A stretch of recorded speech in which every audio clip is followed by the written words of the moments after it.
امتحان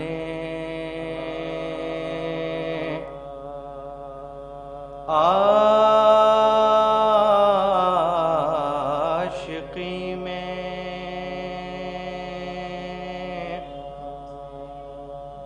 کیف پاتے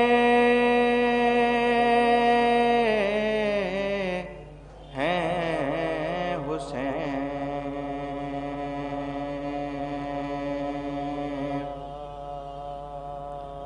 امتحان عاشقی میں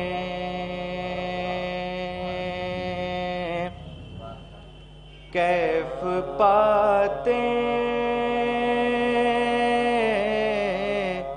ہیں حسین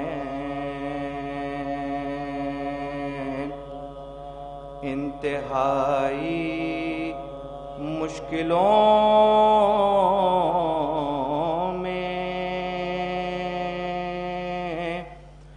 مسکراتے ہیں حسین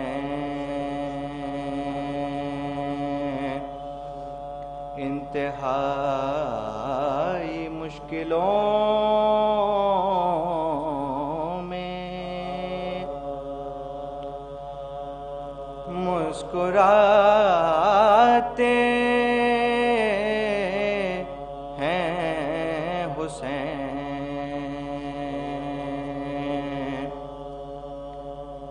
لافتہ الا علی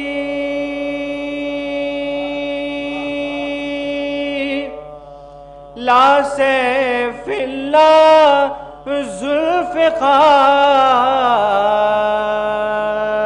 ذوالفقار لافتہ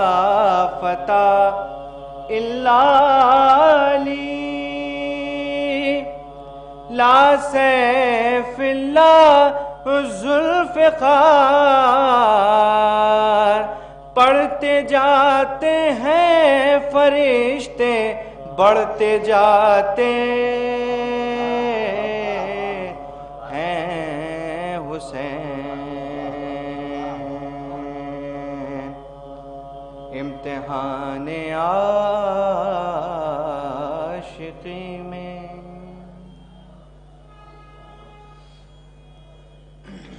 ایک سلام جناب اصغر مصطفیٰ وادی صاحب کا پیش کر رہے ہیں، سنیں گے. ایک بابا سے بلند صلوات پڑھو.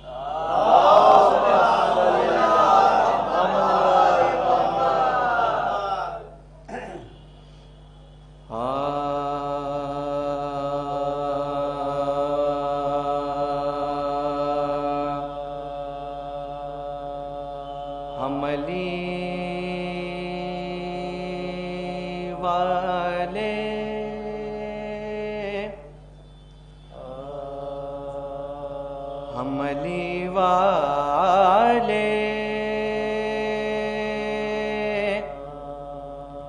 کبھی مشکل میں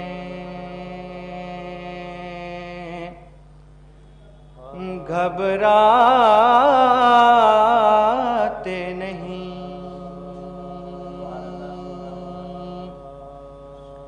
حملی والے کبھی مشکل میں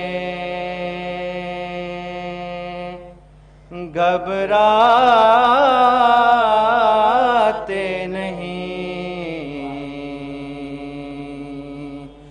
لاکھ شمشیریں چلے منہ پر سپر لاتے نہیں حملی والے گرنے والے ایک دفعہ تو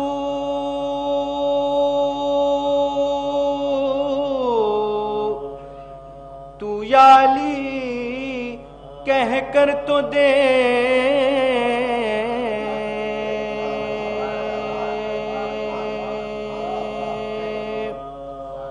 گرنے والے ایک دفعہ تو یا علی کہہ کر تو دیکھ، ماننے والے علی کے ٹھوکریں کھاتے نہیں، ماننے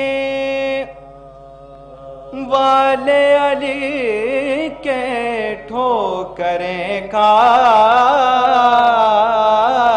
نہیں،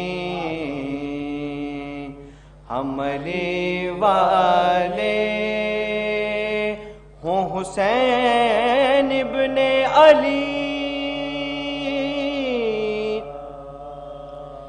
یا اکبر و عباس ہوں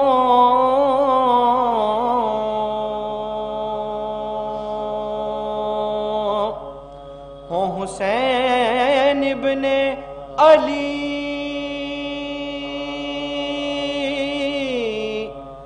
یا اکبر و عباس ہوں،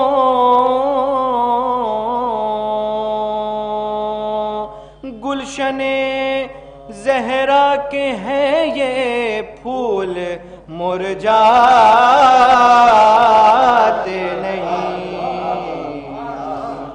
گلشن زہرا کے ہیں یہ پھول مرجھاتے نہیں، ہم علی والے کبھی مشکل میں گھبراتے نہیں، فتح کا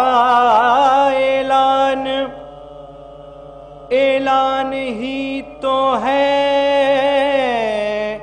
علم عباس کا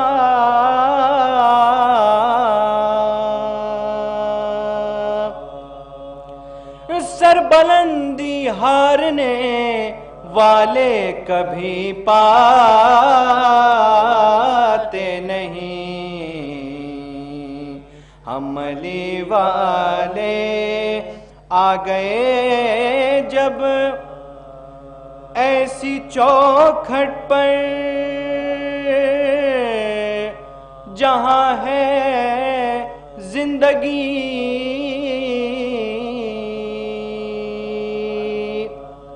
آ گئے جب ایسی چوکھٹ پر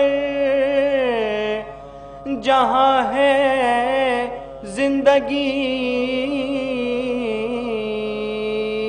اب قیامت تک تو اس در سے کہیں جاتے نہیں، آ گئے جب ایسی چوکھٹ پر جہاں ہے زندگی، اب قیامت تک تو اس در سے کہیں جاتے نہیں، ہم علی والے اے یزید ابن علی سے طالب بیعت ہے کیوں،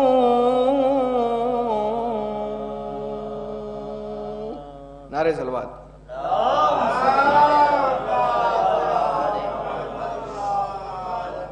ہم علی والے کبھی مشکل میں گھبراتے نہیں، اے یزید ابن علی سے طالب بیعت ہے کیوں، یہ نظر میں تیرے جیسوں کو کبھی لاتے نہیں، ہم علی والے ہائے وہ تو اکبر نے بتایا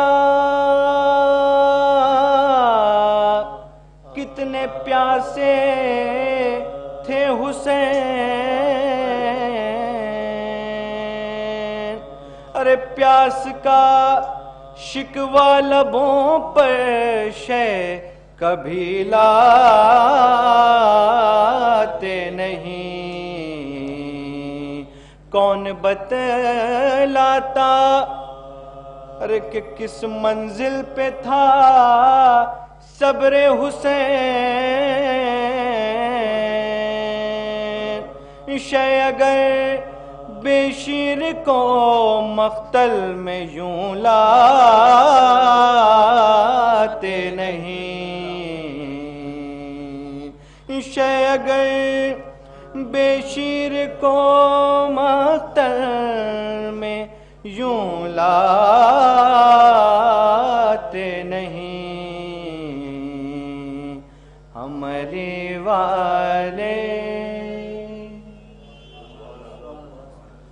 آخر میں مرثیے کے چند بند مرحوم کے خانوادے کے لیے خاص طور سے پیش کر رہے ہیں۔ فاتحہ۔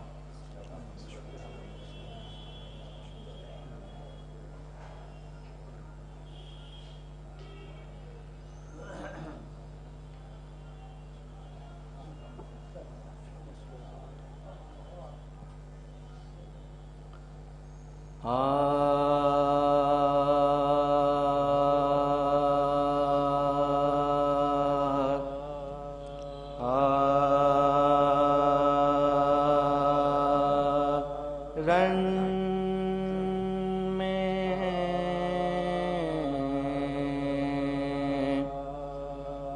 جب بانوے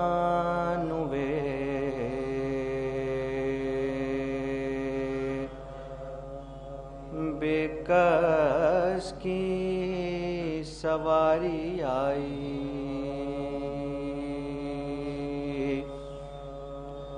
لاش اکبر پہ یہ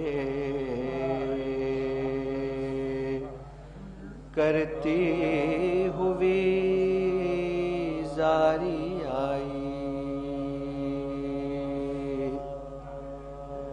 اٹھ میرے لال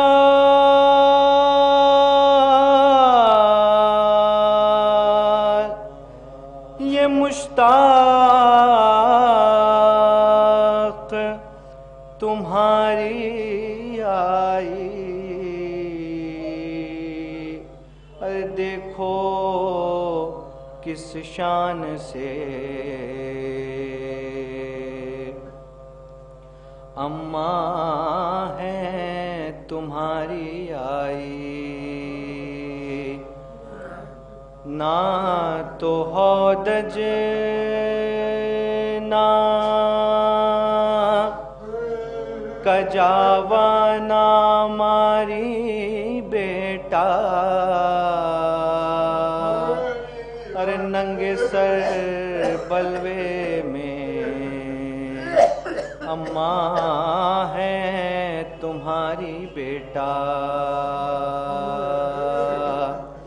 ہے تم کو 18 برس پالا تھا کر کے خدمت، تم پا قربان کیا دونوں جہاں کی دولت، جی میں کہتی تھی بڑی دی ہے خدا نے دولت، کام آؤ گے میرے ہوگا جو وقت آفت، آئی آفت تو گلا اپنا کٹایا بیٹا،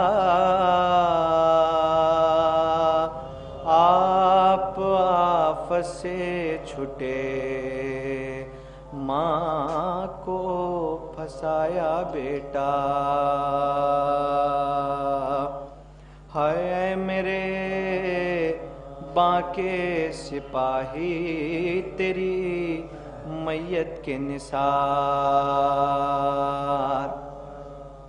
میرے نوخیز جوان تیری شجاعت کے نثار، ان کھلی آنکھوں کے اس چاند سی صورت کے نثار، باحواسی پہ فدا روب و جلالت کے نثار، آج یہ ماں تیری میت پہ کھڑی روتی ہے، ارے آج یہ ماں تیری میت پہ کھڑی روتی ہے، سچ ہے غربت کی عجب شام و سحر ہوتی ہے، ہائے سچ ہے غربت کی عجب شام و سحر ہوتی ہے، ہائے رن میں جب بان ہوئے۔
بلند نعرہ سلوات،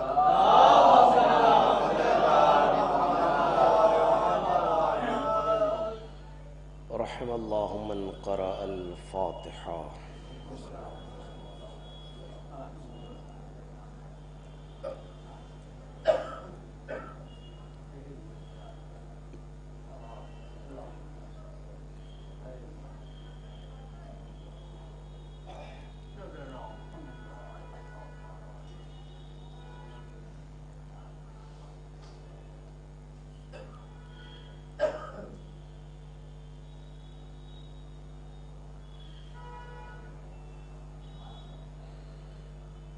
أعوذ بالله السميع العليم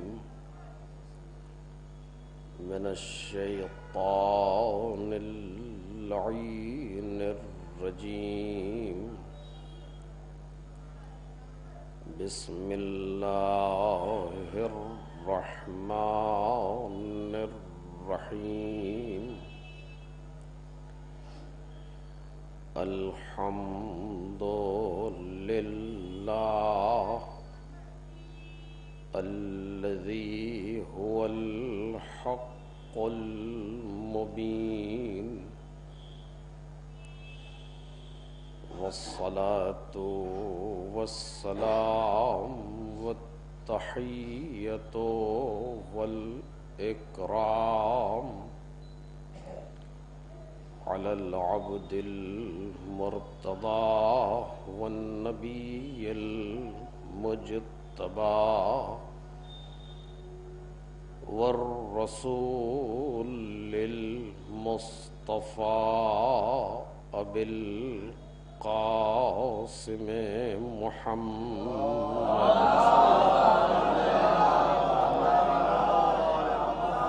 وآله الأطيبين الأطهرين الأكرمين المعصومين المظلومين الذين أذهب الله عنهم الرجس وطهرهم تطهيرا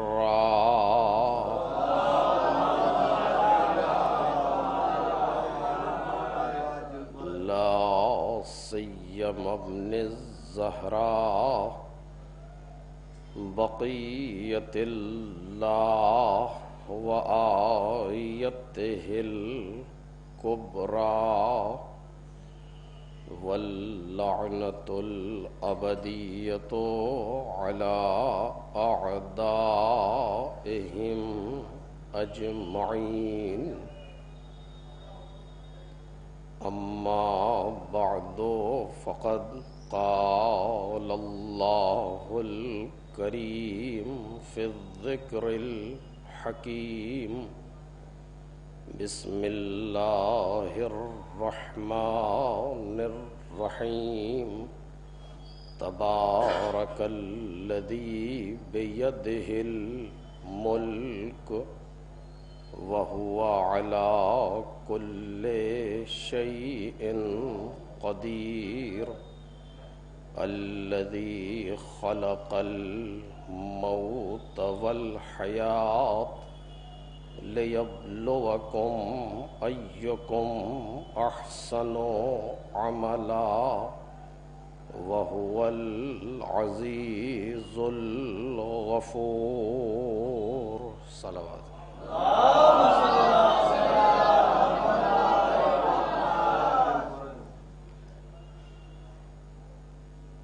بزرگان محترم اور برادران عزیز، سورہ مبارک ملک کی ابتدائی 2 آیتیں ہیں جن سے گفتگو کا آغاز ہو رہا ہے۔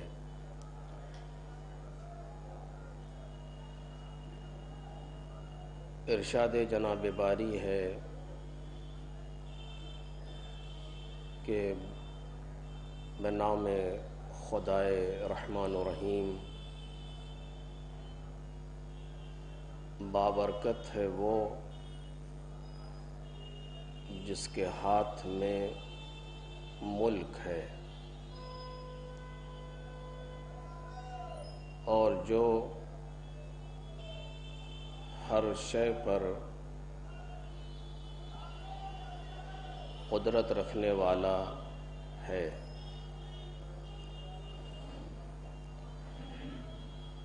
جس نے موت اور حیات کو خلق کیا،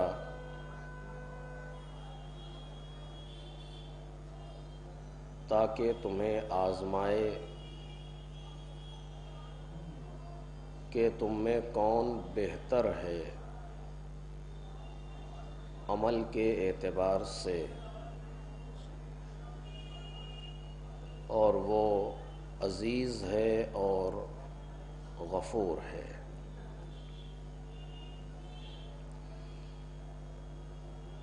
ان 2 آیتوں میں پروردگار عالم نے مختلف موضوعات کو بیان کیا ہے.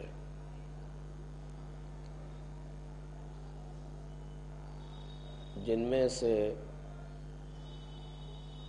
سارے کے سارے موضوع تفصیل طلب ہیں، اور میں صرف ایک موضوع پر مختصر سی گفتگو کروں گا انشاءاللہ. ارتباط کے لیے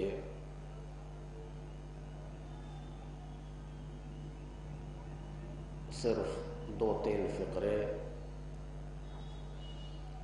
پہلی منزل پر بابرکت ہے وہ جس کے ہاتھ میں ملک ہے. ہاتھ میں ملک ہے یعنی کیا؟ لوگوں نے کہا کہ یہ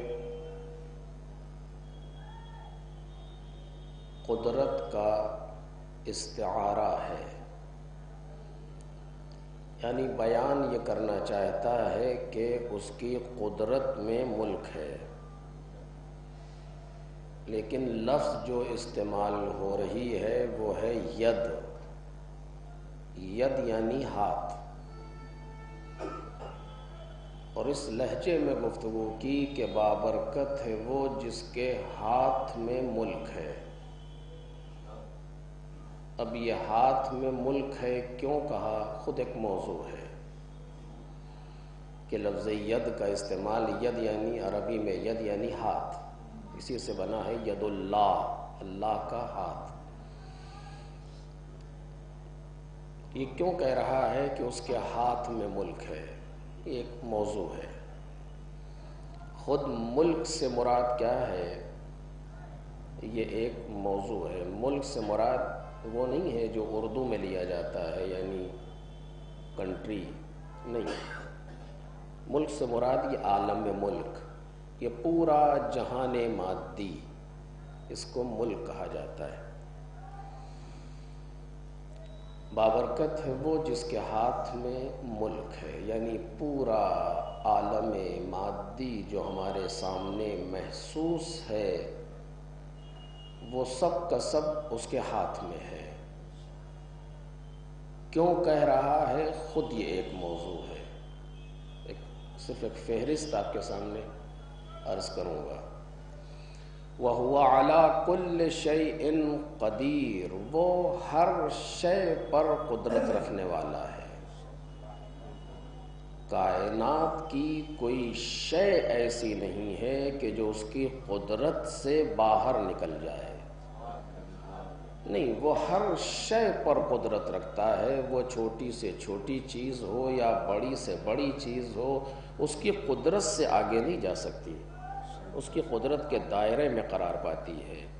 یہ اور بات ہے کہ وہ انسانوں کے امتحان کے لیے یا یہ کہ تم اپنے حوصلے نکال لو، کوئی تمنا دل میں رہ نہ جائے، ہم تمہیں چھوٹ دیتے ہیں. لیکن اس کا مطلب ہرگز یہ نہیں ہے کہ تم ہماری قدرت سے نکل گئے. جب ہم اپنا اختیار دکھانے پر آتے ہیں تو پھر ایک وقت کے خدا کو بھی مچھر کے ذریعے سے مار دیا کرتے ہیں. جب ہم اپنا اختیار دکھانے پر آتے ہیں تو اپنے شریف ترین مخلوق یعنی پیغمبر اکرم حضرت محمد مصطفیٰ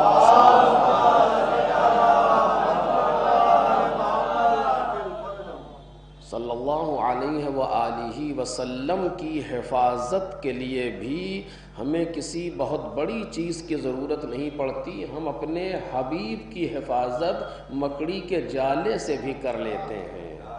ہماری قدرت ہے یہ ہماری قدرت ہے. ہم جانتے ہیں کب کہاں پر اپنے اختیار کو دکھانا ہے, کہاں پر تمہیں چھوٹ دینی ہے.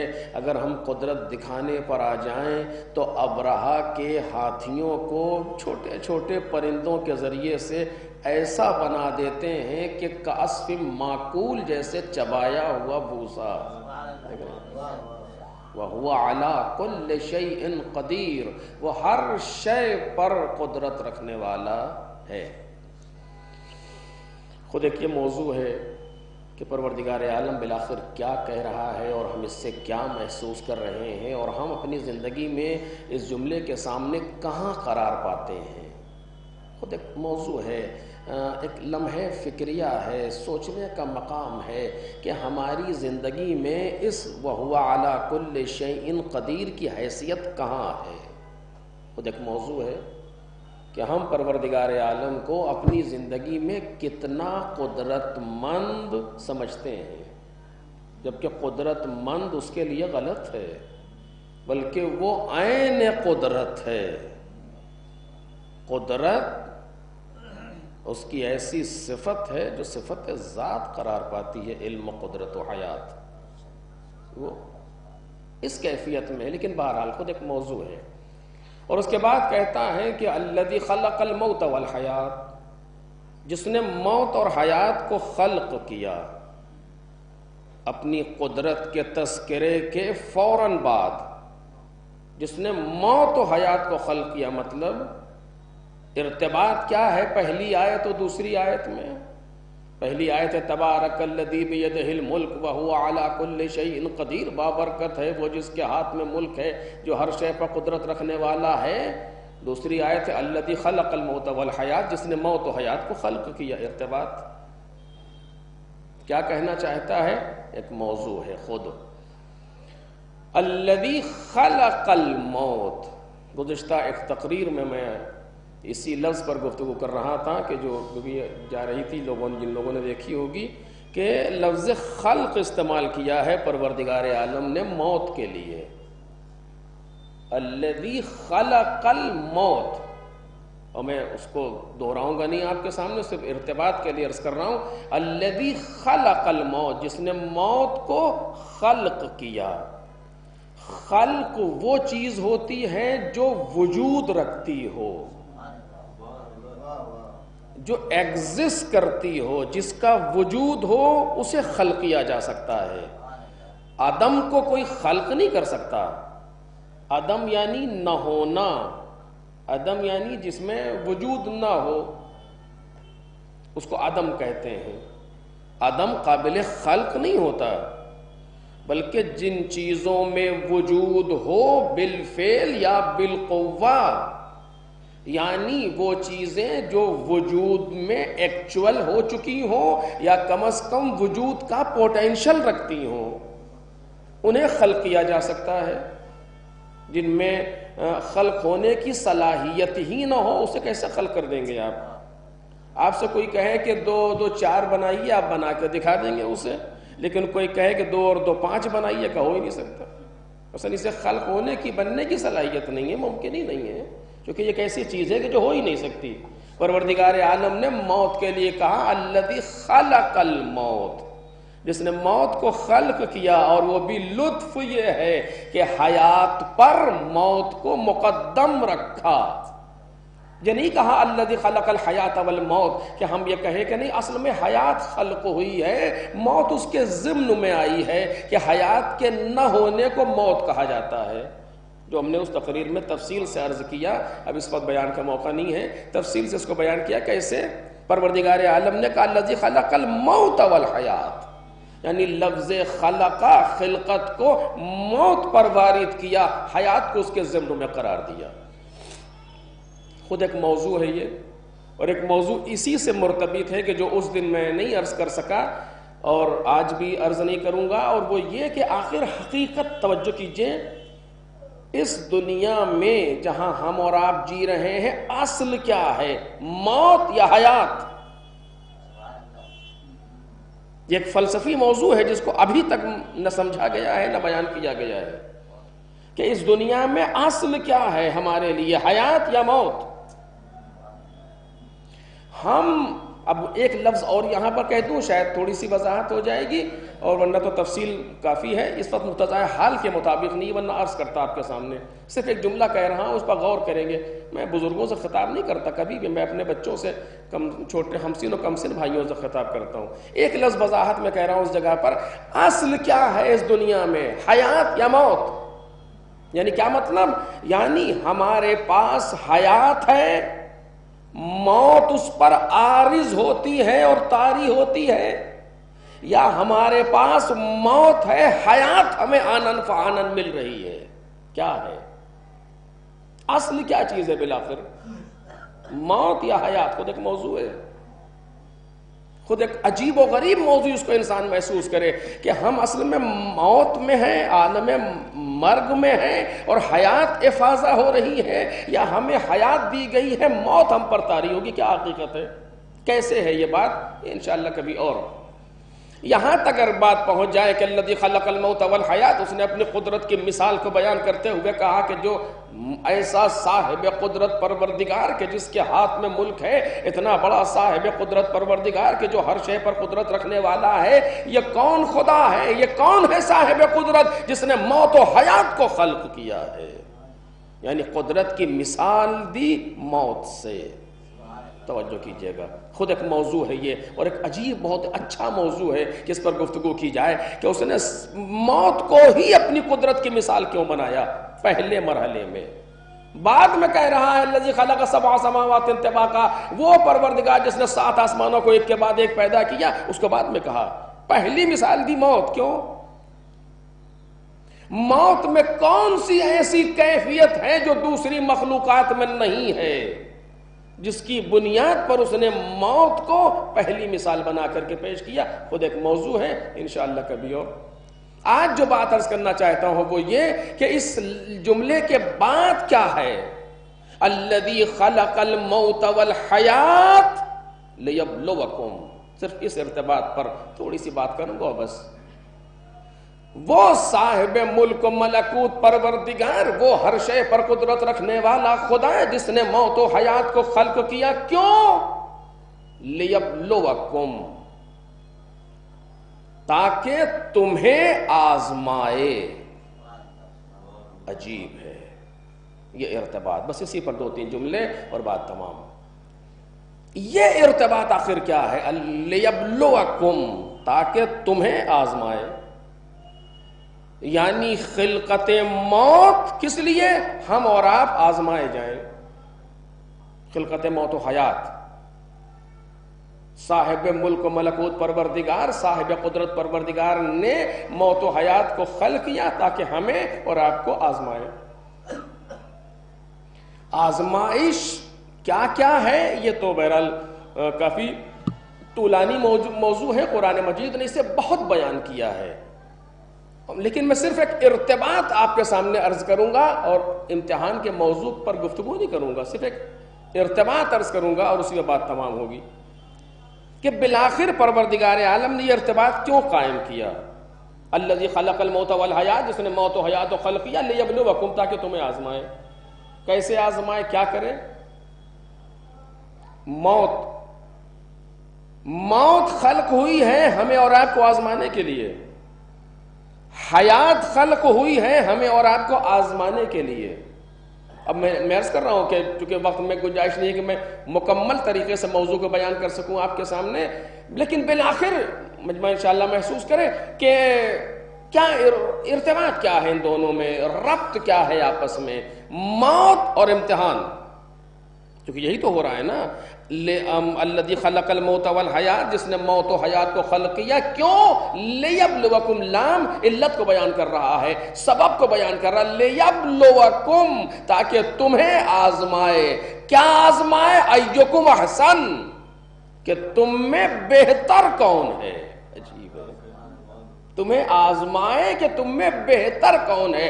ایکم احسن، تم میں احسن کون ہے، بہتر کون ہے، عملاً، عمل کے اعتبار سے۔ یہ ارتباط جو میں آپ کے سامنے صرف بیان کرنا چاہتا ہوں عزیزو، امتحان ایک ایسی کیفیت ہے جس سے کسی فرد بشر کو مفر نہیں ہے۔ اور کسی فرد بشر کو پروردگار عالم نے استثناء نہیں کیا. کوئی بھی کائنات میں ہو اس کو بالآخر امتحان دینا ہے. امتحان کی منزل سے انبیاء گزرے، امتحان کی منزل سے رسول گزرے، امتحان کی منزل سے ائمہ گزرے، امتحان کی منزل سے اولیاء گزرے، امتحان کی منزل سے خاصان خدا گزرے. سب کے سب امتحان کی منزل سے گزر رہے ہیں. کوئی کائنات میں ایسا نہ پیدا ہوا ہے نہ ہوگا جسے امتحان نہ دینا ہو. امتحان کے سلسلے میں جتنی چیزیں آ رہی ہیں اور یہ ضروری نہیں ہے کہ کوئی امتحان کسی اس طریقے سے ہو کہ کبھی کبھی غیر محسوس طریقے سے امتحان ہوتا ہے. انسان محسوس بھی نہیں کر پاتا کہ امتحان ہو رہا ہے اور پروردگار امتحان لے لیتا ہے. اب وہ خوش قسمت ہے وہ لوگ کہ جو امتحان کو محسوس کر لے کہ ہاں منزل امتحان ہے. کبھی پروردگار عالم نعمتوں کی فراوانی سے امتحان لیتا ہے، کبھی پروردگار عالم نعمتوں کو سلب کر کے امتحان لیتا ہے. اس کائنات میں ہم رہنے کے لیے نہیں آئے کہ نعمتوں کی فراوانی معیار بنے یا نعمتوں کی تنگی معیار بنے. نہیں، نعمات الہی اس دنیا میں معیار نہیں بنتی. کبھی نعمتیں دی جاتی ہیں، اس بات کی علامت نہیں ہے خدا ہم سے بہت راضی ہے. کبھی نعمتیں سلب کر لی جاتی ہیں، وہ بھی اس بات کی علامت نہیں ہے کہ پروردگار ہم سے ناراض ہے. نہیں، نہ اس کی رضا نعمت ملنے میں ہے، نہ اس کی ناراضگی نعمت کے سلب ہونے میں. یہ دونوں چیزیں درست نہیں ہیں، بلکہ وہ کسی کو نعمتیں دے کے آزماتا ہے، کسی سے نعمتیں لے کے آزماتا ہے. اصل ہے اس کائنات میں امتحان. اگر ہم اس بات کو محسوس کر لیں کہ میں اس وقت عرض نہیں کر پاؤں گا، اگر اس بات کو محسوس کر لیں تو بہت سی چیزیں ختم ہو جاتی ہیں ہماری زندگی سے. جتنی الجھنیں اور جتنی بے چینیاں اور جتنی پریشانیاں ہماری زندگی میں آتی ہیں، یا جتنے سوالات ہمارے ذہن میں اجاگر ہوتے ہیں، یہ سوال ہو وہ سوال ہو، یہ کیسے ہو وہ کیسے، اگر اس مرحلے کو ہم محسوس کر لیں درست طریقے سے تو سب کچھ حل ہو جاتا ہے.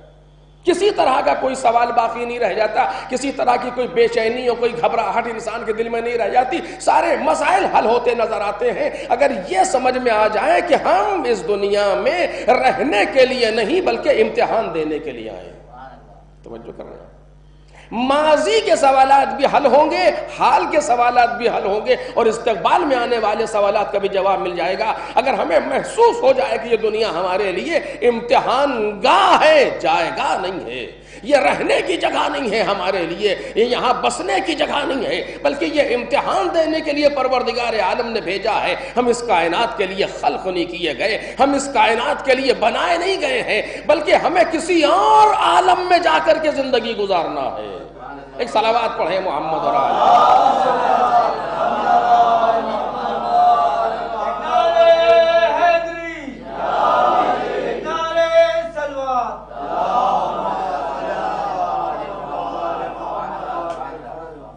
اگر ہمیں یہ محسوس ہو جائے کہ محسوس نہیں ہوتا، معاف کیجئے گا میں جسارت کے ساتھ گفتگو کر رہا ہوں آپ کے سامنے، لیکن ایسا ہی ہے، زبان سے کہنا دوسرا مرحلہ ہے، اس کو اپنے اندر اتار کے محسوس کرنا دوسرا مرحلہ ہے.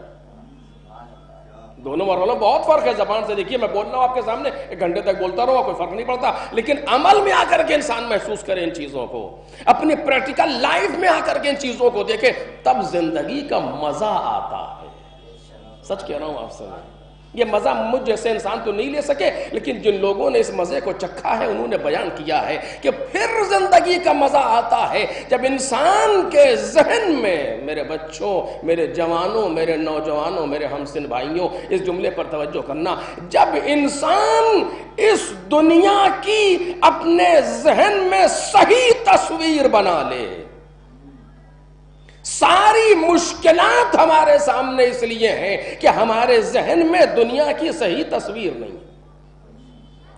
دنیا کی صحیح تصویر نہیں ہے. آج تک ہم نے کسی کو نہیں دیکھا کہ جو ٹرین میں سفر کر رہا ہو اور جس ڈبے میں مثلاً اگر AC فرسٹ میں بھی آپ جا رہے ہیں جہاں 2 لوگ رہ رہے ہیں اور آپ اپنی فیملی کے ساتھ جا رہے ہیں، میاں بیوی، اس ڈبے میں 2 لوگ ہوتے ہیں کوپے میں، یا 4 لوگ رہتے ہیں کوپے میں. مثلاً AC فرسٹ میں اگر آپ جا رہے ہیں 4 لوگ کوپے میں ہیں، آپ بیوی بچے اور 4 لوگ زندگی کے لیے ایک چھوٹا سا مکان سا اس کے اندر موجود جا رہے ہیں. ہم نے کسی کو نہیں دیکھا اس میں فریج لے جا کر کے رکھتا ہو، اس میں TV جا کر کے بسکٹ کرتا ہو, اس میں دوسرے سامان لگاتا ہو. کیوں آپ سب کیوں نہیں کر رہے؟ آپ کا بڑا اچھا اسٹینڈرڈ ہے, آپ بغیر فریج کے یہاں کیسے رہ لیں گے, آپ بغیر ٹی وی کے یہاں کیسے جی لیں گے؟ کیا کیسی باتیں کرتے ہیں آپ؟ یہ کوئی رہنے کی جگہ تو نہیں ہے, یہ کوئی رہنے کی جگہ تو نہیں ہے. یہ ایک ٹرین ہے جو چل رہی ہے, کوئی اس کی جگہ اتر جاتا ہے, کوئی اس اسٹیشن پر اتر جاتا ہے, کوئی کہیں چلا جاتا ہے. ایک نہ ایک دن تو اترنا ہی ہے اس ٹرین سے, چاہے 1 دن کا سفر ہو یا 2 دن کا سفر ہو یا 3 دن کا سفر ہو, بالآخر اس ٹرین سے اتر جانا ہے. تو یہاں اتنا ہی سامان لے کر کے آیا جاتا ہے جتنا سفر میں لے کے چلا جاتا ہے. ایک صلوات پڑھے نا محمد علیہ.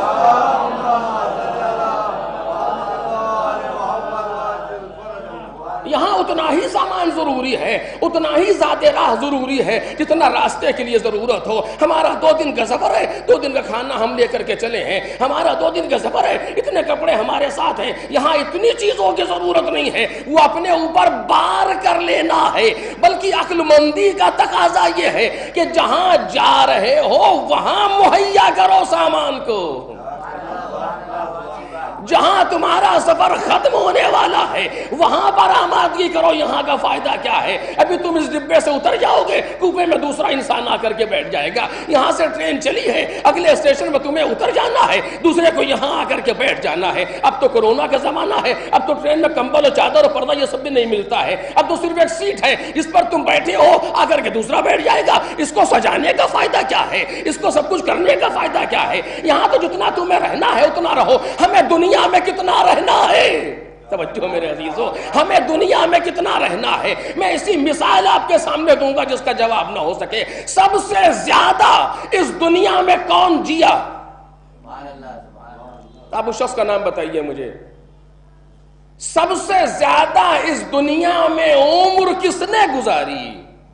سب سے زیادہ اس دنیا میں ہمارے سامنے ایک ہی انسان ہے, قرآن سے سیٹسفائیڈ, جو سب سے زیادہ طولانی عمر گزار کے اس دنیا سے گیا. کون؟ جناب نوح علیہ نبینا علیہ وآلہ السلام. جناب نوح ہے اللہ کا نبی, جس نے سب سے زیادہ دنیا میں عمر گزاری. کتنے دن؟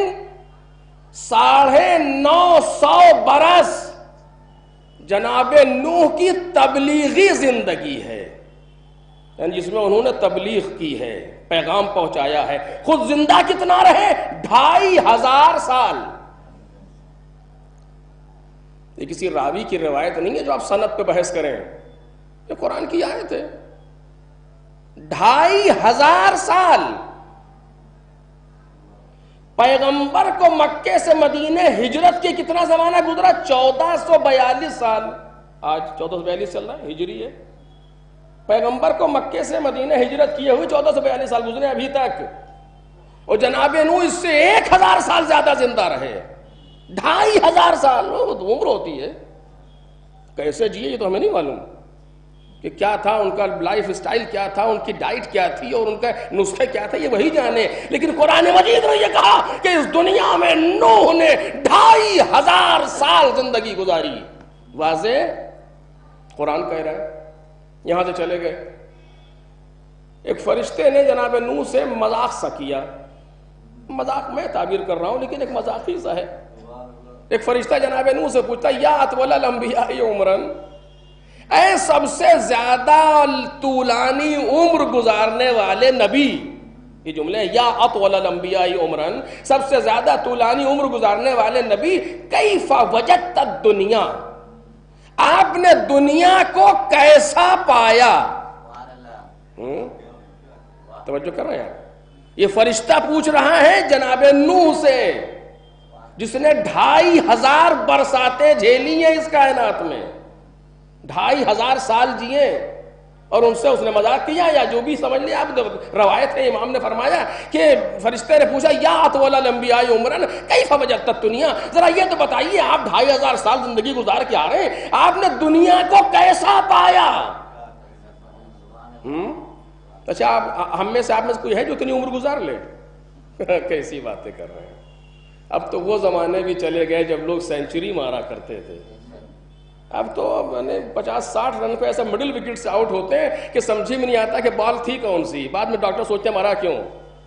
دیکھیے آپ ایسے ہیں. ابھی پچھلے سال کے واقعہ آپ نے دیکھا ہوگا, ایک صاحب اچھے خاصے بیٹھے ممبر پر مرثیہ پڑھ رہے تھے. چوتھے مصرے میں لڑکھڑائے، پانچواں مصرع موت نے پڑھنے نہیں دیا، ممبر کے نیچے آ گئے. دیکھا آپ نے الہ آباد کا واقعہ.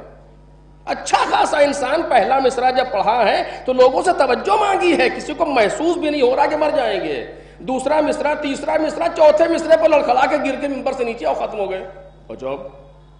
پڑھتے پڑھتے تھا جی، ہاتھ بھی نہیں رکھا سینے پر کہ اندازہ لگے کہ درد اٹھا، کچھ بھی نہیں، چہرے پر اثر بھی نہیں آئے کہیں تکلیف ہونے کے. چپ چاپ پڑھتے جیسے کوئی کرتے کرتے سو جائے، توڑ سے گرے اور ختم ہو گئے. عجیب ہے یہ موت ہے.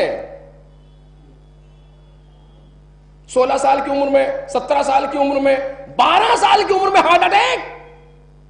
یہی کا واقعہ ہے آپ کا یو پی کا 2 سال پہلے کا، غالباً شاید کانپور کہاں کا. 16-17 سال کا لڑکا ہارٹ اٹیک، ہارٹ فیل. عجیب. یہ آج کا حال ہے. اور اب تو کورونا نے تو موت کا بازار اتنا گرم کر دیا ہے کہ جو مرنا بھی نہیں چاہتا اسے بھی مارے دیا جا رہا ہے. تو یہ حال بھی آپ دیکھیے نا، تو اسے کہنے کی ضرورت نہیں ہے ورنہ بات کہیں سے کہیں جائے گی. کتنی عمر گزاریں گے ہم اور آپ دنیا میں؟ جتنے یہاں پر بیٹھے ہوئے ہیں اگر آپ دیکھ لیجئے ذرا غور سے تو میں سمجھتا ہوں کچھ کے علاوہ یعنی 50% سے زیادہ مجمع ہمارے سامنے جو نظر آ رہا ہے، ان میں وہ لوگ ہیں جو آدھی سے زیادہ عمر گزار چکے. آپ کو برا لگے تو معاف کیجئے گا، لیکن حقیقت یہی ہے. ایک صلوات پڑھیں محمد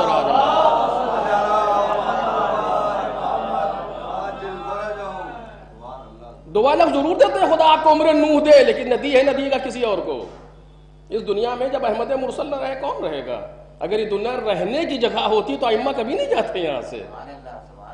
دیکھ رہے ہیں آپ، سب سے زیادہ عمر گزارنے والا نبی کون؟ نوح.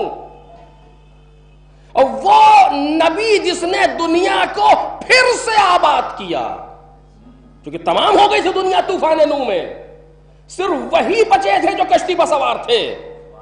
واضح. اسی لیے آدم ثانی کہتے ہیں جناب نوح کو. اور جناب نوح نے پھر سے دنیا کو آباد کیا. مثلا وہ سارے واقعات آپ کے سامنے ہیں. اور اس کے بعد فرشتہ پوچھتا کیف وجدت الدنیا، آپ نے دنیا کو کیسا پایا؟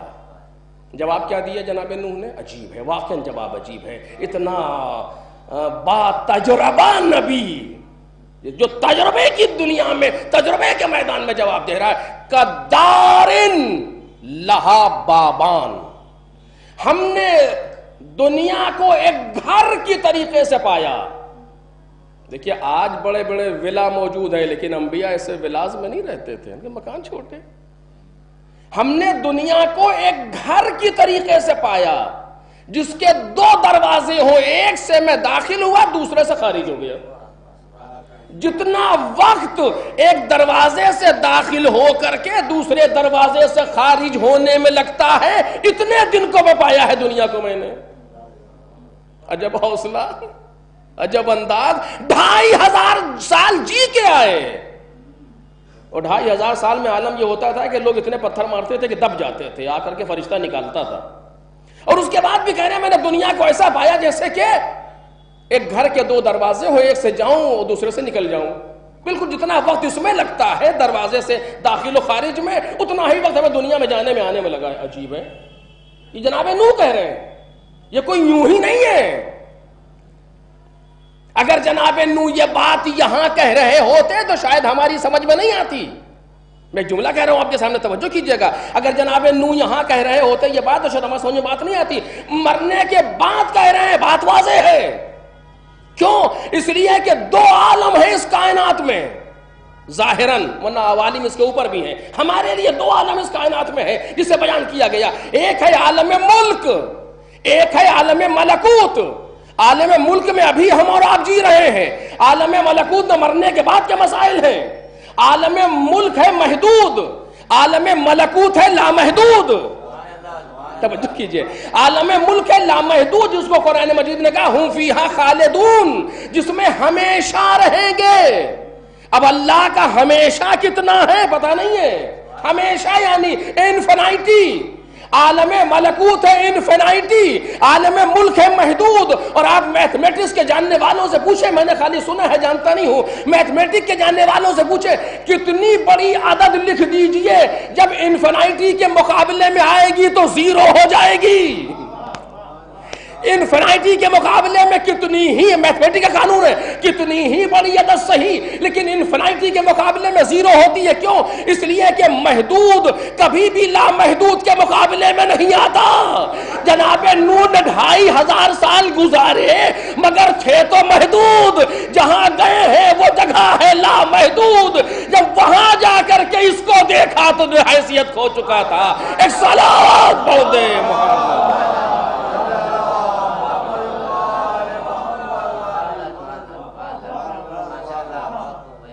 جب جناب نوح وہاں جا کر کے اس کو دیکھ رہے ہیں تو اس دنیا کی حیثیت ختم ہو گئی. صفر نظر آ رہا ہے انہیں. جو انہوں نے اتنا کہہ دیا نا کہ ایک دروازے سے دوسرے سے گئے، یہ بھی بہت زیادہ ہے، یہ بھی بہت زیادہ ہے.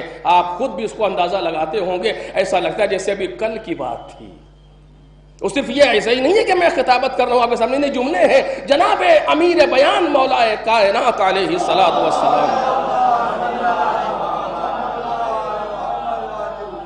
عجب شان سے آواز دے رہے ہیں اس مقام پر. کیسے کہتے ہیں الیوم عمل لا حساب وغدن حساب لا عمل. آج عمل ہی عمل ہے، حساب و کتاب نہیں ہے. اگر قدرت حساب و کتاب لے رہی ہوتی تو پھر مجھ جیسے انسان کو یہاں بیٹھنے کا حق کہاں سے ملتا؟ حساب و کتاب نہیں ہے اس دنیا میں. صرف عمل جو چاہو کرو، اچھا کرو، برا کرو، سیاہ کرو، سفید کرو، کچھ بھی کرو، جو چاہو کرو. اس کائنات تمہیں جو کرنا ہے کچھ نہ کچھ، کوئی حساب و کتاب نہیں ہے. کل کا کل حساب و کتاب ہے، عمل نہیں ہے. ادھر آنکھ بند ہوئی، ادھر فائل کلوزڈ. اب کچھ نہیں کر سکتے. جو کر کے آئے ہو اسی پر فیصلہ. توجہ کیجئے، اب کچھ نہیں کر سکتے. مجھے اس سے بحث نہیں. مولا نے کیا کہا؟ صرف 2 لفظیں مولا نے کہی ہیں، الیوم یعنی ٹوڈے، غدن یعنی کل، ٹمارو. مولا نے آج اور کل کی بات کیوں کی؟ دنیا اور قیامت کیوں نہیں کہا؟ دنیا اور آخرت کیوں نہیں کہا؟ کہ دنیا میں عمل ہے، آخرت میں حساب. یہ کیوں نہیں کہہ رہے مولا؟ یہ کیوں کہہ رہے آج عمل ہے کل حساب؟ کہ جتنا وقت میں آج اور کل میں لگتا ہے اتنا ہی وقت دنیا اور آخرت میں لگے گا. جب آخرت میں جا کے دیکھو گے تو کل کی بات نظر آئے گی. ایک صلوات پڑھ دے محمد.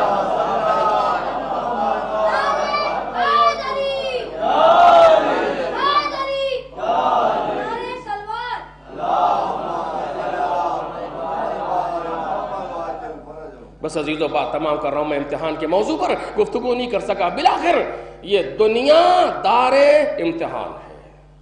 اگر ہم اس بات کو محسوس کر لیں تو بہت سے سوال ہماری زندگی سے ختم ہو جاتے ہیں. بہت سی الجھنیں، بہت سی پریشانیاں. میں علم کلام کے سوالات کی گفتگو کر رہا ہوں، میں عقائد کے سوالات کی گفتگو کر رہا ہوں. بہت سے سوالات، یہ کیوں، وہ کیوں، ایسے کیوں، ویسے کیوں، سب ختم ہو جاتا ہے اگر ہماری سمجھ میں آ جائے کہ دنیا امتحان گاہ ہے. دنیا جانے کی، رہنے کی جگہ نہیں ہے بلکہ گزر جانے کی جگہ ہے. اگر یہ ہماری سمجھ میں آ جائے، زبانی ہم سب سمجھتے ہیں، نہیں ہماری زندگی میں اتر جائے، ہمارے اندر یہ بات محسوس ہو جائے تو بہت سے مسائل حل ہو جائیں گے. اس پر گفتگو بھی نہیں کروں گا، وہ ارتباط جلدی سے بیان کروں جس کے لیے میں آپ کو زحمت دے رہا ہوں. بات تمام ہو جائے. لِيَبْلُوَكُمْ الذی خلق الموت والحیات لِيَبْلُوَكُمْ. اس لیے میں نے موت و حیات کو خلق کیا تاکہ تمہیں آزمائے. وہ پروردگار، اس نے موت و حیات کو اس لیے پیدا کیا تاکہ تمہیں آزمائے. یعنی موت اور امتحان، ان کا آپس میں کوئی ربط ہے. کیا ربط ہے یہ انشاءاللہ کبھی اور. لیکن میں اس کی ایک کیفیت کو آپ کے سامنے بیان کروں اور بس. موت کے سلسلے میں بس جلدی سے، بالکل آخر کلام، موت کے سلسلے میں قرآن مجید نے بہت بیان کیا ہے، بہت بیان کیا. وہ موت جس سے ہم اور آپ بہت ڈرتے ہیں نا، خاص کر لکھنؤ میں، جو جتنا موت سے ڈر جائے وہ اتنا اوریجنل لکھنؤ کا ہے. مثلا میرا بھی ننیال لکھنؤ ہے، آپ پریشان نہیں ہوئیے، اپنے لیے کہہ رہا ہوں. موت، اس موت کو قرآن نے بہت بیان کیا ہے اور اتنی سختی سے بیان کیا ہے کہ تعجب ہے یدرککم الموت ولو کنتم فی بروج مشیدہ، موت تمہیں لے لے گی اگرچہ تم مضبوط قلعوں کے اندر کیوں نہ ہو۔ اب کہے کا ڈر؟ قدرت اعلان کر رہی تم مضبوط قلعوں کے اندر کیوں نہ چلے جاؤ، موت تمہیں لے لے گی، یدرک درک کر لے گی، پا لے گی، کچھ اس سے چھٹکارا ہے نہیں۔ پیغمبر سے میں نے نہیں دیکھا، اگر آپ نے دیکھا ہو تو بتائیے گا، میں نے نہیں دیکھا پیغمبر سے اتنا صریح لہجہ اور اس عجیب انداز سے قدرت نے کہا پیغمبر سے انک میت وانہم میتون، اے پیغمبر آپ کو بھی موت آئے گی، ان کو بھی موت آئے گی۔ عجیب ہے، یہ قرآن مجید پیغمبر سے کہہ رہا ہے خدا آپ کو موت ہے، انک میت، آپ کو مرنا ہے، اس کائنات میں مر جانا ہے، ان لوگوں وانہم میتون، ان کو بھی موت آئے گی۔ اتنا سخت امتحان کے لیے بھی یہی کیفیت، بالکل یہی کیفیت۔ وَلَنَبْلُوَنَّكُمْ، اگر میں احتیاط سے ترجمہ کروں تو ترجمہ اردو میں یوں ہوگا، ہم تمہیں ضرور ضرور ضرور آزمائیں گے۔ 3 تاکیدیں کم از کم قرآن مجید اس جملے میں۔ وَلَنَبْلُوَنَّكُمْ صیغہ ہے نبلو، ہم آزمائیں گے، وہ بھی پلورل میں کہا تاکہ وزن پیدا ہو، ابلو بھی نہیں کہا، نبلو کہا، عربی کے اعتبار سے پلورل کا استعمال کیا، وزن پیدا ہو۔ اس میں بھی لام آگے لگا تاکید میں، لنبلو، آخر میں نون مشدد داخل کیا ڈبل تاکید کے لیے۔ وَلَنَبْلُوَنَّكُمْ، ہم تمہیں ضرور ضرور ضرور آزمائیں گے، بِشَيْءٍ، کچھ چیزوں کے ذریعے سے، من الخوف والجوع والنقص من الاموال والانفس والثمرات، خوف کے ذریعے، بھوک کے ذریعے، نقصان مال کے ذریعے، اولاد کے ذریعے، جان کے ذریعے ہم تمہیں آزمائیں گے۔ قدرت کہہ رہی، مختلف لفظوں سے بیان کیا امتحان کو۔ احسب الناس ان یترکوا ان یقولوا آمنا وہم لا یفتنون، کیا لوگ یہ گمان کرتے ہیں کہ صرف یہ کہہ دینے پر کہ ہم ایمان لے آئے انہیں چھوڑ دیا جائے گا، ان کا امتحان نہیں لیا جائے گا؟ قرآن ہے، سورہ عنکبوت، کیا صرف یہ کہنے پر کہ ہم ایمان لے آئے انہیں چھوڑ دیا جائے گا؟ وَلَقَدْ فَتَنَّا الَّذِينَ مِن قَبْلِهِمْ، ہم نے ان سب کو آزمایا ہے جو ان سے پہلے گزرے ہیں۔ عجیب، یعنی امتحان سب کا ہوگا۔ یہ ایک موضوع جو اب عرض کر رہا ہوں، کوئی ایسا کائنات میں انسان قدم نہ رکھے گا اس کا امتحان نہ ہو، وہ میں ہوں یا آپ ہوں یا انبیاء ہوں یا رسول ہوں یا ائمہ ہوں، سب نے امتحان دیا ہے اس کائنات میں۔ اور یہ بہت ایک بڑا چیپٹر ہے، میں اسے چھیڑ نہیں سکتا ہوں، صرف ایک ارتباط کے طور پر عرض کر رہا ہوں۔ سب کا امتحان ہونا ہے، اب کس چیز سے کس کا امتحان ہوگا یہ پتہ نہیں ہے۔ ممکن ہے کسی بالکل معمولی سے چیز سے پروردگار امتحان لے رہا ہو، کچھ بھروسہ تھوڑی ہے کب امتحان ہو رہا ہے۔ امتحان کے مورد کو بیان نہیں کر سکتا ورنہ وقت زیادہ لگ جائے گا۔ وقت تمام ہو گیا، بات تمام کر رہا ہوں کہ کیسے کیسے قدرت نے امتحانات لیے ہیں، تاریخ نے بیان کیا ہے، قرآن نے بھی بیان کیا ہے بعض مقامات پر۔ لیکن بالآخر میں صرف اتنا کہنا چاہتا ہوں کہ امتحان ہوگا، یہ طے، ایک اصل کلی ہے جس میں کسی طرح کا ریب و شک نہیں ہے۔ ایک موت کی بھی یہی کیفیت ہے کہ موت کو آنا ہے، یہ طے ہے، ابھی مرو یا کبھی مرو بحث نہیں ہے، لیکن بالآخر مرنا ہے۔ سب چلے گئے دنیا سے تو ہم بھی جائیں گے، دنیا سے جانا ہے۔ موت بھی یقینی، توجہ کیجئے، ہم نے موت کو، حیات کو خلق کیا تاکہ تمہیں آزمائیں۔ میں اس ارتباط کو بیان کر رہا ہوں، اس ربط کو بیان کر رہا ہوں، ریلیشن کیا ہے بٹوین موت اور امتحان، اس کو بیان کر رہا ہوں آپ کے سامنے کہ موت اور امتحان میں کیا ریلیشن ہے، کیوں پروردگار کہہ رہا ہے، اس کو بیان کر رہا ہوں۔ موت یقینی، کوئی شک نہیں، کائنات میں کوئی ایسا پیدا نہیں ہوا جو موت پر شک کرتا ہو۔ امتحان یقینی، کسی کو شک نہیں ہے اس کے اندر۔ قرآن اٹھا کر کے دیکھیے یا معصومین کی روایات دیکھیے، تاریخ کا جائزہ لیجئے، سب کو آزمایا گیا ہے اور سب کو آزمایا جائے گا۔ موت یقینی، امتحان یقینی۔ کن چیزوں سے امتحان یہ بھی بتا دیا، کہاں موت تمہیں، ہر جگہ موت کے لیے، کہیں بھی تم رہو موت تمہیں آئے گی، لیکن 2 چیزیں بس عزیزو، آخری منزل، 2 چیزیں نہ موت کے لیے بتائیں نہ امتحان کے لیے بتائیں، بس اس کو آپ سن لیں، مجلس تمام ہوگی۔ 2 چیزیں ایسی ہیں جو موت میں بھی ہڈن، مخفی رکھی گئی ہیں۔ اور امتحان میں بھی مخفی رکھی گئی دو چیزیں. موت آئے گی پتا ہے، دو چیزیں نہیں معلوم. امتحان ہوگا پتا ہے، دو چیزیں نہیں معلوم. کیا؟ زمان و مکان، وقت اور جگہ. یہ نہ موت کے سلسلے میں بتایا نہ امتحان کے سلسلے میں بتایا. توجہ کیجئے. موت کب آئے گی نہیں معلوم، کہاں آئے گی پتہ نہیں. وما تدری نفس، قرآن مجید ہے، وما تدری نفس بأی ارض تموت. کسی ایک کو یہ پتا نہیں ہے کہ اسے کس زمین پر موت آئے گی، نہیں معلوم. کب آئے گی موت پتہ نہیں. کب اور کہاں، یہ دو چیزیں ہڈن ہیں، مخفی ہیں، نہیں بتایا کیا. یہ ہمارا طریقہ ہے کہ ہم سمجھتے نہیں اور کہتے ہیں کہ ابھی اس کے مرنے کے دن نہیں تھے. اچھا ماشاءاللہ، یعنی اس کے مرنے کے دن کو پروردگار سے بہتر آپ سمجھتے ہیں. یہ شوگر کوٹڈ شرک.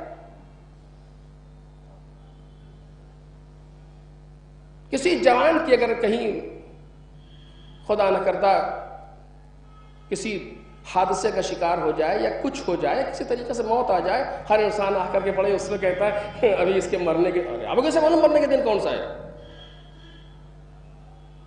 یہ شوگر کوٹڈ شرک ہے، پروردگار کی مرضی میں مداخلت ہے.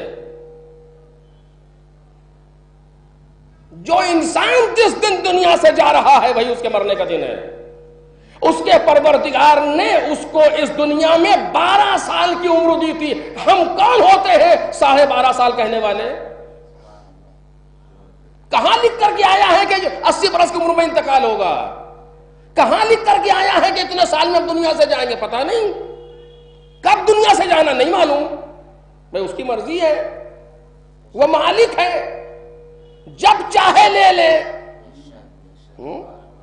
والدین کے لیے بھی یہی جملہ ہونا چاہیے تھا، دوسروں کے لیے بھی جملہ ہونا چاہیے تھا. اولاد کیا ہے؟ اولاد پروردگار کی امانت ہے یا نہیں ہے؟ پروردگار کی امانت ہے اولاد. مالک نے مجھے بیٹا دیا ہے، امانت ہے اس کی ہمارے پاس، ہم اسے پرورش کر رہے ہیں. پروردگار نے کچھ دن بعد کیسے واپس کرو. اب مالک تیرے بارگاہ میں حاضر ہے، پھر یہ امانت ہونا یہی چاہیے. امام کا بیٹا مریض ہے، چھٹے امام کا، ایک صلوات پڑھو.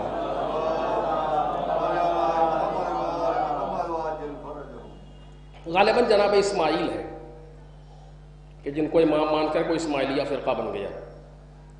جناب اسماعیل ہے، مریض ہے.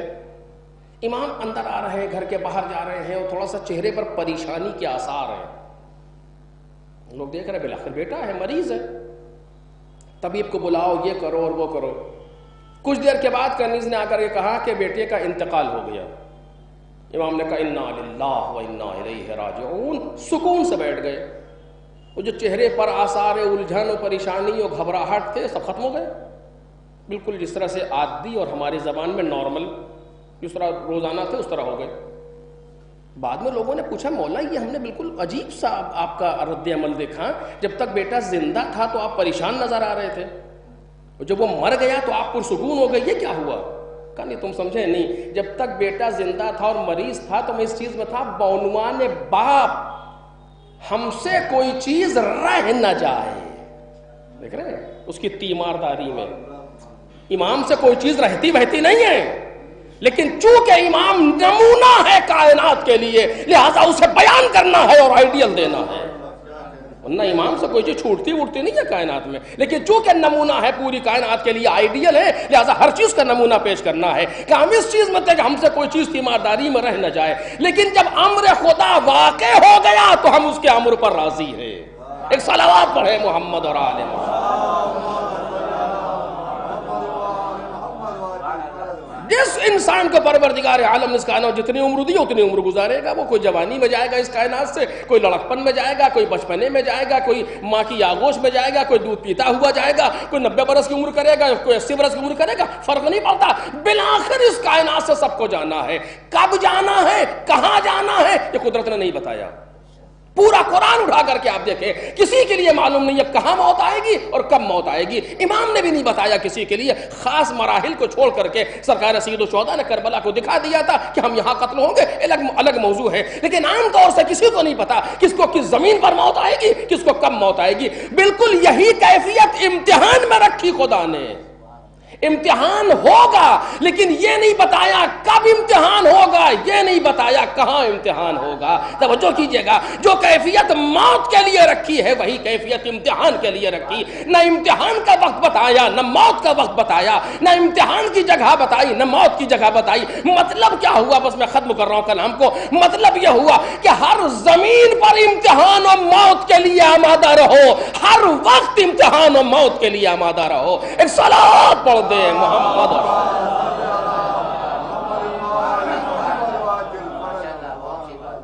اسی لیے جو ائمہ طاہرین کے در سے وابستہ ہیں ان کو اس کی فکر نہیں ہے کہ موت کب آ رہی ہے. آج ہمارے یہاں آپ دیکھیں جوانوں کو فکر نہیں ہوتی موت کی.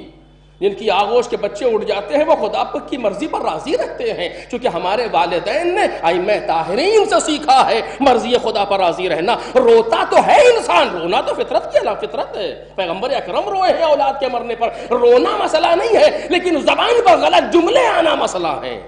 غلط چیزیں آنا غلط ہے کہ یہ نہیں اور وہ نہیں اور ایسا نہیں ویسا نہیں. نہیں، اس کی مرضی ہے. جب چاہے امانت کو ہم سے واپس لے لے. نہ ہمارے والدین کی کیفیت یہی ہے، ہمارے بھائی بہنوں کی کیفیت یہی ہے. پروردگار کی مرضی ہے، اس نے ہمارا بھائی ہم سے لے لیا، اس کی مرضی ہے. ہمارا اس میں کوئی دخل نہیں ہے. ہمیں اس کی رضا پر راضی رہنا چاہیے. کیوں؟ چونکہ ہمارے والدین نے، ہمارے بھائی بہنوں نے، ہمارے پڑوسیوں نے یہ سارا سبق ائمہ طاہرین کے در سے سیکھا ہے. ان کو اس کی فکر نہیں ہوتی کہ موت کب آئے گی، ان کو اس کی فکر ہوتی ہے امتحان میں ناکام نہ ہو جائیں. ایک صلوات پڑھ دے محمد.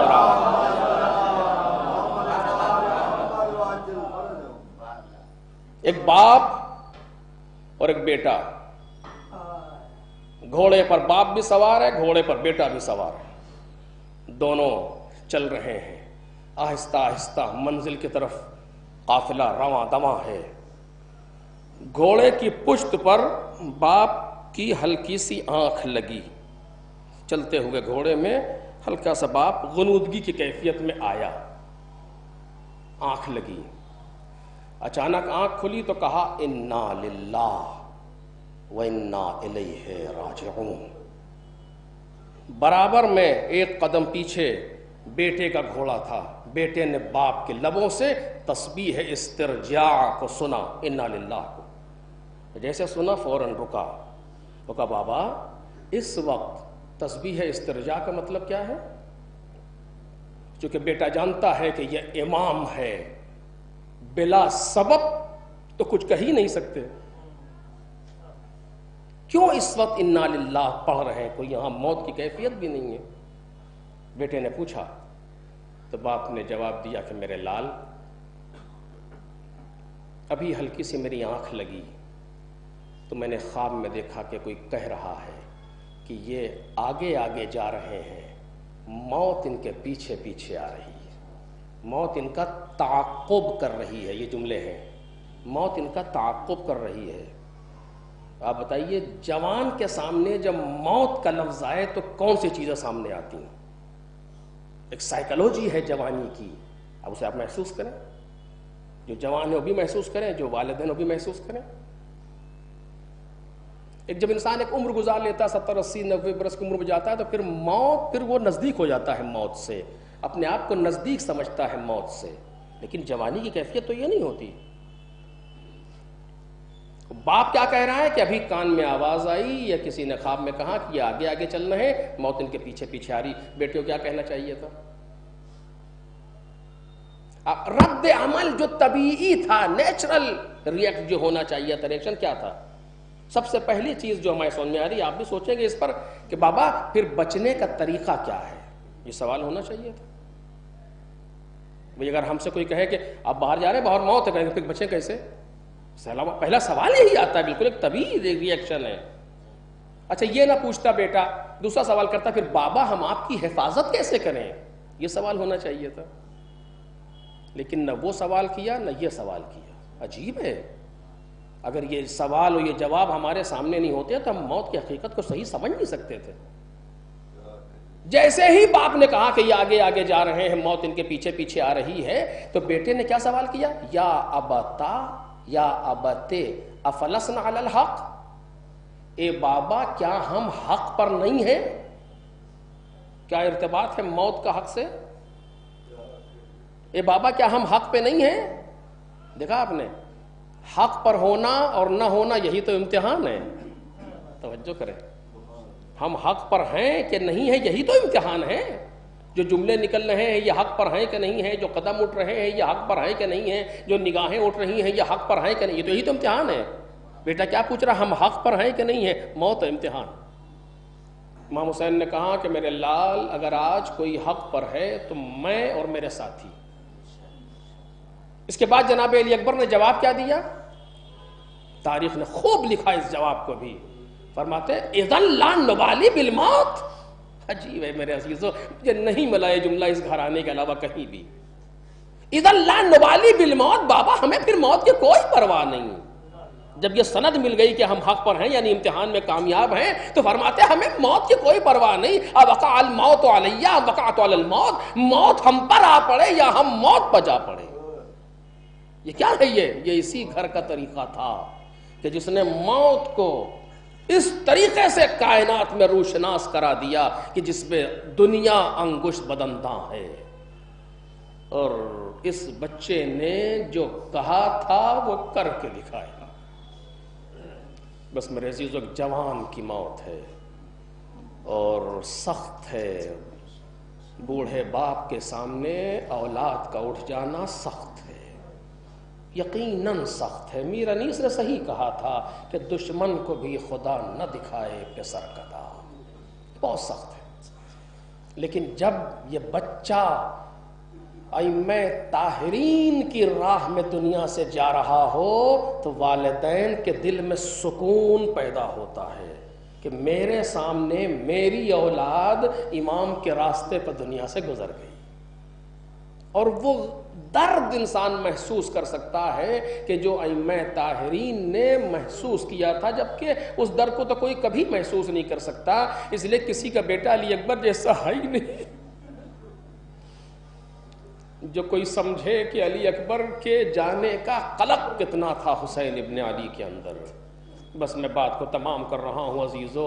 علی اکبر اور حسین, عجیب انداز ہے اس بیٹے کا کہ جس کو تاریخ نے جوان کے نام سے یاد کیا. یا 18 سال یا 19 سال یا 25 یا 27, اس سے زیادہ عمر نہیں لکھی گئی. مجھے عمر سے بحث نہیں ہے, لیکن یہ کڑیل جوان ہے علی اکبر. شب عاشور آئی, حسین ابن علی نے رات گزاری. اس رات میں بہت سے واقعات سامنے آئے, آپ مستحضر ہیں. آپ کو معلوم ہے امام حسین فریضہ سحری سے فارغ ہو چکے ہیں اور اب سپیدہ سحر نمودار ہو چکا ہے, نماز کا وقت ہو رہا ہے. امام حسین نے آواز دی, این این ولدی علی, میرا بیٹا علی اکبر کہاں ہے؟ علی اکبر آواز, علی اکبر سامنے آئے, لبیک یا سیدی, اے میرے سید و سردار, ہے میرے بابا, میں حاضر ہوں, فرمائیے. علی اکبر, دل چاہتا ہے کہ آج تم اذان کہو. مدینے سے جب چلے ہیں تو امام حسین کا ایک مؤذن حجاج ابن مسروق جو ہر جگہ اذان دیتا ہوا چل رہا ہے, مؤذن ہی کے لیے ہے, مؤذن ہے امام حسین کا. لیکن آج حسین ابن علی نے اس سے نہیں, آج علی اکبر سے اذان دینے کے لیے. کیوں کہا مولا نے خود جانے, مجھے نہیں پتا, لیکن علی اکبر سے کہا, علی اکبر آج تم اذان کہہ دو. باپ کا حکم ملا. علی اکبر نے کربلا کے تپتے ہوئے صحرا میں قبلہ رخ کھڑا ہوا. یہ جوان, نہ پوچھو یہ اذان کیسی ہے, 3 دن کے بھوک میں اذان کہنا, 3 دن کی پیاس میں اذان کہنا۔ علی اکبر نے آواز دی اللہ اکبر، خیمے میں کوہرام مچا، ارے کون اذان کہہ رہا ہے؟ ارے یہ تو میرے نانا کا لہجہ ہے۔ کہا ہاں یہ علی اکبر اذان کہہ رہے ہیں۔ لو علی اکبر نے کہا اشہد ان لا الہ الا اللہ، رونے کی آوازیں بلند ہوئی۔ ادھر اکبر کی زبان پہ آیا اشہد ان محمد رسول اللہ۔ زینب کو نانا کا زمانہ یاد آ گیا، خیموں سے کوہرام مچا، واہ محمد واہ غربتا، رونے کی صدائیں بلند ہو گئی۔ علی اکبر نے اذان تمام کی، حسین ابن علی نے نماز پڑھائی۔ ابھی تعقیبات نماز صبح سے فارغ نہ ہوئے تھے کہ تیروں کا میہ برسنا شروع ہو گیا، آدھے سے زیادہ لشکر مارا گیا۔ اس کے بعد ایک ایک کر کے انصار جاتے رہے۔ جوانان بنی ہاشم میں مقاتل نے لکھا اول من خرج من بنی ہاشم ہوا علی بن الحسین الاکبر، سب سے پہلے بنی ہاشم سے جو خیمے سے باہر آیا وہ حسین کا اپنا بیٹا علی۔ بس 2 جملے سن لو عزیزو، بات تمام ہو رہی ہے۔ اگر ایک جوان کی مجلس نہ ہوتی تو میں اسی جگہ پر ختم کر دیتا۔ بس 2 جملے تسلیت کے لیے۔ علی اکبر قریب آئے، حسین ابن علی نے بازو تھام کے اپنے بیٹے کا گھوڑے پر بٹھا دیا۔ بعض جگہوں پر تو یہ بھی لکھا گیا کہ امام حسین نے خود کہا علی اکبر بسم اللہ تقدم ولدی، میرے لال چلو۔ علی اکبر گھوڑے پر سوار ہو گئے۔ بہادر باپ کا بہادر بیٹا تھا، خانوادہ بنی ہاشم کا پلا تھا۔ علی حیدر کرار کا پوتا ہے، عباس ابن علی کا بھتیجا ہے، حسین ابن علی کا بیٹا۔ محمد کے گھوڑے پر سوار ہوا، ابھی چاہتے تھے کہ گھوڑا آگے بڑھے۔ حسین ابن علی نے انگشت شہادت کو آسمان کی طرف بلند کیا، آواز دی اللہم اشہد علی ہؤلاء القوم قد برز الیہم غلام اشبہ الناس خلقا وخلقا ومنطقا برسولک۔ پروردگار اس قوم پر گواہ رہنا، اب وہ جوان جا رہا ہے جو سب سے زیادہ تیرے نبی کی شبیہ ہے، خلق میں، خلق میں، منطق میں۔ اور پھر کہتے ہیں کنا اذا اشتقنا الی نبیک نظرنا الیہ، جب تیرے نبی کی زیارت کا مشتاق ہوتا تھا تو میں علی اکبر کو دیکھ لیتا تھا۔ یہ کہہ کے حسین نے گھوڑے پر بٹھا دیا۔ علی اکبر میدان کی طرف چلے، گھوڑے کو مہمیز کیا، تیزی سے گھوڑا چلا۔ مقتل کے جملے سنیے گئے، تیزی سے گھوڑا چلا۔ اکبر کے کانوں میں ایک آواز آئی کہ کوئی کہہ رہا ہے یا بنیا مہلن مہلا، میرے بچے آہستہ، میرے لال آہستہ۔ اب جو مڑ کے دیکھا تو بوڑھا باپ چلا۔ میں اس سے زیادہ شاید نہ پڑھ سکوں۔ دیکھا تو بوڑھا باپ چلا رہا ہے، لجام فرس کو کھینچا، گھوڑا رکا، اکبر گھوڑے سے اتر آئے، بڑا مؤدب بیٹا ہے، قریب آئے باپ، کہتے ہیں بابا آپ نے تو رخصت کر دیا تھا بابا، اب کیوں زحمت فرمائی؟ آخری فقرہ مجلس تمام ہو گئی، اب کیوں زحمت فرمائی؟ مقاتل نے جو جملہ لکھا ہے سن سکو تو سنو عزیزو، اب کیوں زحمت فرمائی؟ حسین ابن علی نے کچھ نہ کہا۔ ارے کیسے بیان کرے کہ دل کی کیفیت کیا ہے؟ کوئی باپ ہی سمجھ سکتا ہے اس غم کو۔ کچھ نہ کہا، صرف ایک جملہ کہا، اے میرے لال جب تک سامنا رہے مڑ مڑ کے دیکھتے رہنا۔ اکبر میدان میں، حسین دل تھامے ہوئے، اے میرے مالک میری قربانی۔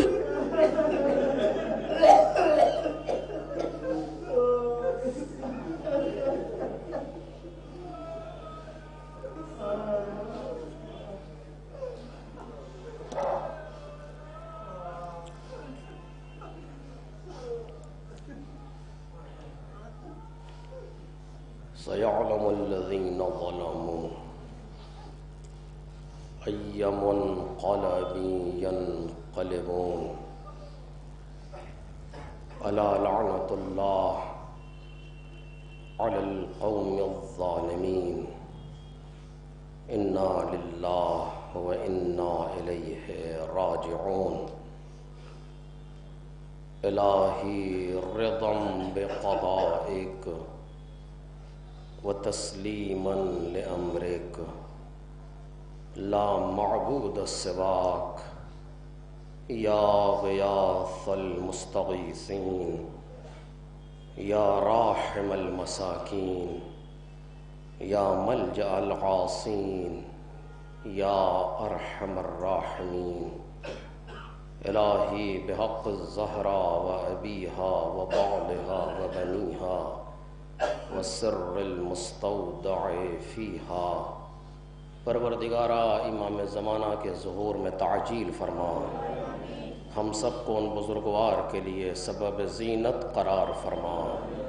پروردگارا ہم سب کو معرفت محمد اور آل محمد سے سرفراز فرما، شفاعت محمد اور آل محمد سے بہرمند فرما، دنیا اور آخرت میں ایک لمحے کے لیے بھی محمد اور آل محمد سے جدا نہ فرما۔ پروردگارا بحق محمد و آل محمد ہمارے گناہوں کو معاف فرما، ہماری خطاؤں سے درگزر فرما، دنیا اور آخرت میں ہمارے عیوب کی پردہ پوشی فرما، مریضوں کو شفا عطا فرما، مرحومین کی مغفرت فرما، جس مرحوم کے ایصال ثواب کے لیے مجلس ہے اس کے درجات کو بلند فرما، اس کے پسماندگان خصوصاً والدین کو صبر و اجر عطا فرما۔ پروردگارا قرضداروں کا قرض ادا فرما، حاجت مندوں کی حاجتیں روا فرما، پرچم اسلام کو سر بلند فرما، پرچم کفر و نفاق و شرک و سرنگوں فرما، مقامات مقدسہ کی حفاظت فرما، مراجع کرام خصوصاً رہبر کے سائے کو ہم سب کے سروں پر دوام فرما، جہاں جہاں بھی محمد اور آل محمد کے چاہنے والے سب کے دین و ناموز جان و مال عزت اور آبرو کی حفاظت فرما۔ پروردگارا دشمنان محمد اور آل محمد اگر قابل ہدایت نہیں ہیں تو جس لباس میں بھی ہیں رسوائی و ذلت کے ساتھ نیست و نابود فرما۔ پروردگارا اس قلیل عمل کو اپنی بارگاہ میں قبول فرما۔ حضرات ایک مرتبہ سورہ الحمد اور سورہ اخلاص کی تلاوت فرما کر بالعموم تمام محمد اور آل محمد کے چاہنے والے و بالخصوص رمیز مرتضیٰ ابن مرتضیٰ حسین و بالاخص مدافعان حرم زینبی کے شہداء کے لیے ایصال فرما دیں۔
لاش اکبر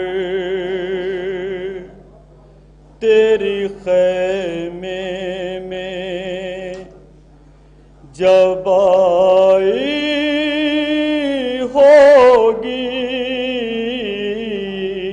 لاش اکبر تیری خیمے میں جب آئی ہوگی، کس طرح ماں کو تیری شکل دکھائی ہوگی، لاش اکبر تیری خیمے میں جب آئی ہوگی، رہ گیا ہوگا جگر تھا کے مجبور پدر لاش اکبر تیری خیمے میں جب آئی ہوگی دیکھ کر خون میں ڈوبی ہوئی صورت تیری دیکھ کر خون میں ڈوبی ہوئی صورت تیری دیکھ کر خون میں ڈوبی ہوئی صورت تیری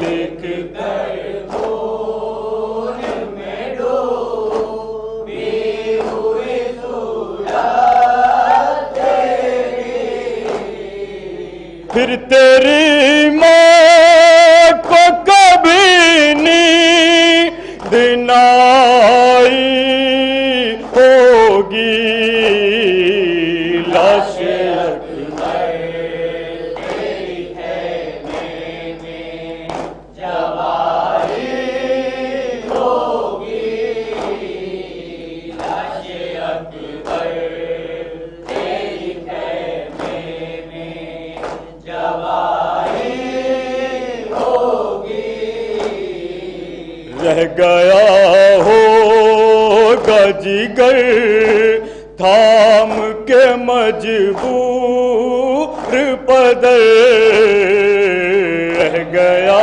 ہوگا جگر تھام کے مجبور پدر برچھی جس دم تیرے سینے میں لگائی ہوگی لاش اکبر تیری خیمے میں جب آئی ہوگی لاش اکبر تیری خیمے میں جب آئی ہوگی اس گھڑی لاش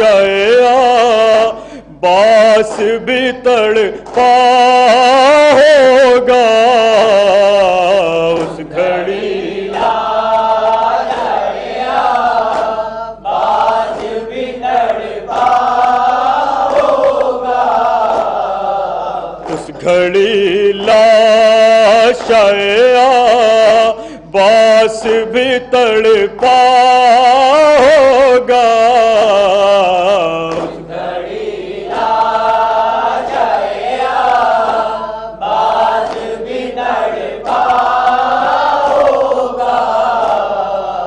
جس گھڑی سے نہ تیری لاش اٹھائی ہوگی لاش اکبر تیری خیمے میں جب آئی ہوگی لاش اکبر تیری خیمے میں جب آئی